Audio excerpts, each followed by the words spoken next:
Hello, welcome to my channel. I'm Dr. Rajani ഗോപ്. കാർഷിക പീഡനത്തെക്കുറിച്ച് സംസാരിക്കുമ്പോഴൊക്കെ നാം പൊതുവെ സ്ത്രീയെയാണ് ഇരയായി കണക്കാക്കാറുള്ളത്. പുരുഷനും കാർഷിക പീഡനത്തിന് ഇരയാവുന്നുണ്ടോ?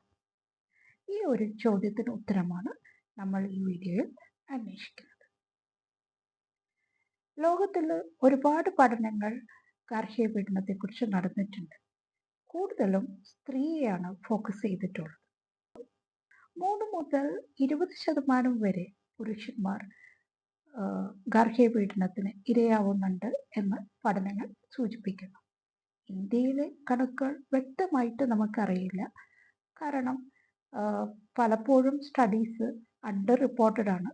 യഥാർത്ഥത്തിൽ സംഭവിക്കുന്നതിനേക്കാളും വളരെ കുറച്ച് മാത്രമേ റിപ്പോർട്ട് ചെയ്യുന്നുള്ളൂ. അതിന് പല കാരണങ്ങളുണ്ട്. ഇന്ത്യയിൽ പൊതുവെ ഒരു മെയിൽ ഡോമിനേറ്റിംഗ് സൊസൈറ്റി ആയിട്ടാണ് നാം കാണുന്നത്. അപ്പോൾ പുരുഷന്മാരും ധീരരും ശക്തരുമാണെന്നുള്ളൊരു ധാരണയാണ് എല്ലാവർക്കും ഉള്ളത്. അപ്പോൾ ഏതെങ്കിലും ഒരു പുരുഷൻ ഗാർഹിക പീഡനത്തിന് ഇരയാണ് എന്ന് പറഞ്ഞാൽ അതാരും വിശ്വസിക്കാറില്ല പൊതുവെ. ഇനി അഥവാ അങ്ങനെ ഒരാൾ പറയാൻ തയ്യാറായാൽ പോലും അത് വിശ്വസിക്കണമെന്നും ഇല്ല. മറ്റുള്ളവർ അയാളെ വളരെ കളിയാക്കുകയും ചെയ്യും, ഒരു തമാശ പോലെയൊക്കെ എടുക്കുകയും ചെയ്യും. വേറൊന്ന് പറയുന്നത് വേറെ, പിന്നെ പൊതുവെ പുരുഷന്മാരാണെങ്കിലും സ്ത്രീ തന്നെ പീഡിപ്പിക്കുന്നു എന്ന് പറയാനായിട്ട് മുതിരാറില്ല. നാണക്കേട് മൂലം മുതിരാറില്ല എന്നുള്ളതാണ്. അപ്പോൾ പല കാരണങ്ങൾ കൊണ്ടും ശരിയായ കേസസുകൾ, ശരിക്കും നടക്കുന്ന കേസസുകൾ വളരെ കുറവ് മാത്രമേ പോലീസിലായാലും കോടതികളിലായാലും അല്ലെങ്കിൽ എവിടെയാണെങ്കിലും റിപ്പോർട്ട് ചെയ്യപ്പെടുന്നുള്ളൂ. അതുകൊണ്ട് തന്നെ കൃത്യമായിട്ടുള്ള കണക്കുകളില്ല. എങ്കിൽ പോലും വളരെ കൃത്യമായിട്ട് നമുക്ക് ഒരു കാര്യം പറയാൻ പറ്റും: ലോകത്തെമ്പാടും ഇന്ത്യയിൽ ഗാർഹിക പീഡനം നടക്കുന്നു എന്നത്. എല്ലാ സ്ട്രേറ്റയിലുമുള്ള സൊസൈറ്റിയിലുള്ള എല്ലാ സ്ട്രേറ്റയിലുമുള്ള ആളുകൾക്ക് മേലെ നടക്കുന്നുണ്ട് ഇത്. ചില സ്റ്റഡീസ് കാണിച്ചിരിക്കുന്നത് വിദ്യാഭ്യാസം ഉള്ള ആളുകൾക്കും കൂടുതൽ ഏൺ ചെയ്യുന്ന ആളുകൾക്കും പുരുഷന്മാർക്ക് മുകളിലും ഗാർഹിക പീഡനം നടക്കുന്നു എന്നാണ്. സ്ത്രീക്ക് മേൽക്ക് നടക്കുന്ന ഗാർഹിക പീഡനത്തിനും പുരുഷന്റെ മേൽ നടക്കുന്ന ഗാർഹിക പീഡനത്തിനും ഒരുപാട് വ്യത്യാസങ്ങളുണ്ട്. സ്ത്രീയുടെ മേൽ നടക്കുന്ന ഗാർഹിക പീഡനം മെയിനായിട്ട് ഫിസിക്കൽ അബ്യൂസ് ആയിരിക്കും. തല്ലുക, തൊഴിക്കുക, അങ്ങനെയുള്ള കാര്യങ്ങളായിരിക്കും കൂടുതൽ. ശാരീരികമായിട്ടുള്ള ഉപദ്രവങ്ങളായിരിക്കും കൂടുതൽ നടക്കുന്നത്. പക്ഷെ പുരുഷന് മേലുള്ള ഗാർഹിക പീഡനത്തിൽ കൂടുതലും വെർബലായും ഇമോഷണലുമായിട്ടുള്ള അബ്യൂസ് ആയിരിക്കും നടക്കുക. പ്രധാനമായും പുരുഷനെ മറ്റുള്ളവരുടെ മുന്നിൽ വെച്ച് ഇൻസൾട്ട് ചെയ്യുക എന്നുള്ളതാണ് ഒരു രീതി. മറ്റുള്ളവരുടെ എല്ലാവരുടെയും മുന്നിൽ വെച്ച് ഇയാളെ കൊണ്ടൊരു കഴിവില്ല, ഒരു രീതിയിൽ ഒരു ഉപകാരമില്ല, പണമില്ല, തൊഴിലില്ല, അല്ലെങ്കിൽ സെക്ഷലായിട്ട് പോലും കഴിവില്ല എന്നൊക്കെ മറ്റുള്ളവരുടെ മുന്നിൽ വെച്ച് വളരെ അപഹാസ്യമായിട്ട് പറയുന്നത് പുരുഷനെ സംബന്ധിച്ചോളം വളരെയധികം മാനഹാനി ഉണ്ടാക്കുന്ന ഒന്നാണ്. ഇങ്ങനെയുള്ള കേസുകൾ ഭാര്യമാർ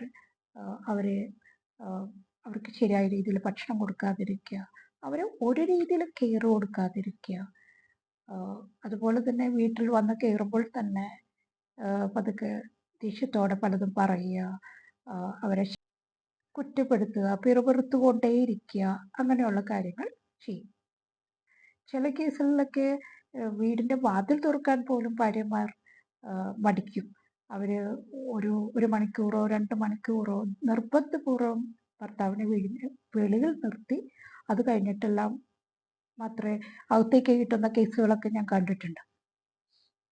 അപ്പോൾ സെക്ഷൽ ആയിട്ടുള്ള കാര്യങ്ങൾ നിഷേധിക്കുക, പൂർണ്ണമായിട്ടും നിഷേധിക്കുക, അല്ലെങ്കിൽ അതിനകത്ത് സഹകരിക്കാതിരിക്കുക, സെക്സിനെ ഒരു ബാർഗെയിനിങ് പോലെ ഉപയോഗിക്കുക, അതും ഇതുപോലെ പീഡനത്തിൽ ഉൾപ്പെടുന്നതാണ്. ഭാര്യമാർ ഇതുപോലെ ഡൊമസ്റ്റിക് വയലൻസിൽ അബ്യൂസ് ചെയ്യുന്നത് ഭർത്താവിനെ മാത്രമായിരിക്കില്ല, അവരുടെ ഇല്ലോസിനോടും അത് ചെയ്യും. അവരെ ഇൻസൾട്ട് ചെയ്യുക, ചീത്ത വിളിക്കുക, അതുപോലെ അവരെ കെയർ ചെയ്യാതിരിക്കുക, പിന്നെ കേസ് കൊടുക്കുക, ഫോൾസ് കേസ് കൊടുക്കുക എന്ന് പറയുന്നത് ത്രെട്ടൺ ചെയ്യും. അതായത് നിങ്ങൾക്ക് മുകളിൽ ഞങ്ങൾ ഇത് പറയുന്ന പോലെ ഇത് അനുസരിച്ചില്ലെങ്കിൽ ഞാൻ സ്ത്രീ പീഡനത്തിന് കേസ് കൊടുക്കും, അല്ലെങ്കിൽ സ്ത്രീധനം ചോദിച്ചു എന്ന് പറഞ്ഞ് കേസ് കൊടുക്കും എന്നെല്ലാം പറഞ്ഞും കേസ് കൊടുക്കാറുണ്ട്. ഫോൾസ് കേസ് ഇഷ്ടംപോലെ കൊടുക്കാറുമുണ്ട്. അപ്പോൾ പീഡനം നടക്കുന്നുണ്ട് എന്നുള്ള ഒരു അവയർനെസ് ഒക്കെ ഒരു 10-15 വർഷമായിട്ടേ നമ്മുടെ സമൂഹത്തിൽ അതിനെക്കുറിച്ചൊരു അവയർനെസ് വന്നിട്ടുള്ളൂ. പ്രധാനമായിട്ടും അതിനെ തുടർന്ന് മേജർ സിറ്റീസിലെ ബാംഗ്ലൂരും ഡൽഹിയിലും ഒക്കെ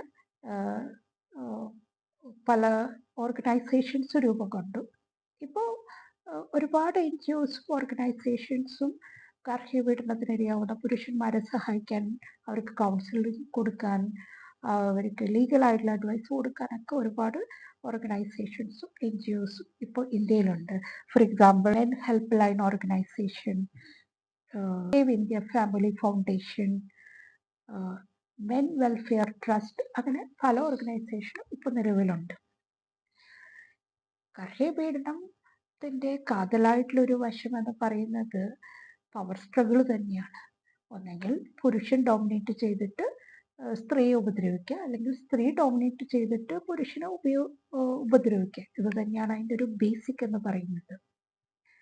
അത് ഇരയാവുന്നത് ആണായാലും പെണ്ണായാലും അവർക്ക് ഹെൽപ്പ് കൊടുക്കുക എന്നുള്ള ലീഗലായിട്ടുള്ളതും സൈക്കോളജിക്കലായിട്ടുള്ള ഹെൽപ്പ് കൊടുക്കുക എന്നുള്ളതും ഇമ്പോർട്ടൻ്റ് ആണ്. നിലവിൽ സ്ത്രീക്ക് മാത്രമാണ് കൂടുതൽ പരിരക്ഷ ലഭിക്കുന്നത്. പുരുഷന്മാർക്ക് ഇവിടെ മാത്രമല്ല ലോകത്തെമ്പാടും അങ്ങനെ പ്രത്യേകിച്ച് ഗാർഹിക പീഡനത്തിന് ഇരയാവുന്ന പുരുഷന്മാർക്ക് വലുതായിട്ടുള്ള ഒരു ലീഗൽ പ്രൊട്ടക്ഷനൊന്നും കൊടുക്കുന്നില്ല, ലഭിക്കുന്നുമില്ല.